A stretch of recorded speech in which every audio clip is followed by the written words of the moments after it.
अपर कोहिस्तान का गुंजानाबाद शहर का मेला बड़ी आबादी वाले तहसील दासू, जिसका सबसे बड़ा गांव जालकोट, जहां हजारों अफराद क़याम पजीर हैं। ये बेशतर गांव 2022 से कबल बिजली जैसी सहूलत से महरूम था। 2016-17 में तहरीक इंसाफ की सूबाई हुकूमत के महकमा पीड़ों ने पन बिजली का बड़ा मंसूबा शुरू किया। 7 करोड़ रुपए की लागत से जालकोट के इलाके जलों में शफाफ नदी के पानी से 500 किलोवाट बिजली के मंसूबे का आगाज किया।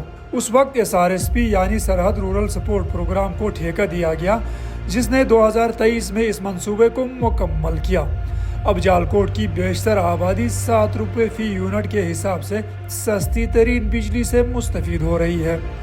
ये मंसूबा अपने आप में एक बड़ा चैलेंज था, क्योंकि चट्टान तोड़कर 1.5 किलोमीटर लंबी नहर बनाना, उसके बाद बिजली की तरसील के लिए कई किलोमीटर तक खंभे लगाकर तारों का जाल बिछाना एक कठिन मरहला था, मगर इसे बआसानी मुकम्मल कर लिया गया।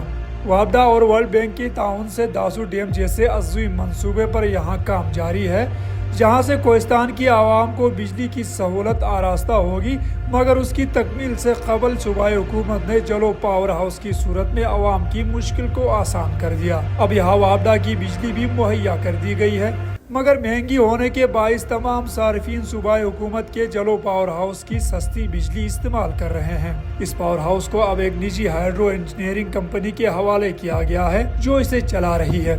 जिली इंतजामिया के एहलकार गाहे बगाहे मंसूबे का विजिट करते हैं। जरा सी लापरवाही और बिजली की बंदिश पर मुतल्लिका अफराद से जवाब तलब किया जाता है। गुज़श्ता 10 रोज से इस मंसूबे के वाटर सोर्स को मजबूत बनाने और नहर की मुरम्मत के लिए ठेका दिया गया है, ताकि बिजली की पैदावार में मजीद इजाफा किया जा सके, जिस पर बड़े अच्छे अंदाज में काम जारी है, जो मजीद 10 रोज में मुकम्मल हो जाएगा। वज़ीर आला खैबर पख्तूनख्वा सरदार अली अमीन गंडापुर के रोशन खैबर पख्तूनख्वा विजन के मुताबिक दासू में डूंग नाला, गबर नाला और सुपट नाले पर भी ऐसे बड़े मंसूबे लगाए जा सकते हैं, जिसके हवाले से अवाम को सूबाई हुकूमत पर काफी उम्मीदें वाबिस्ता हैं।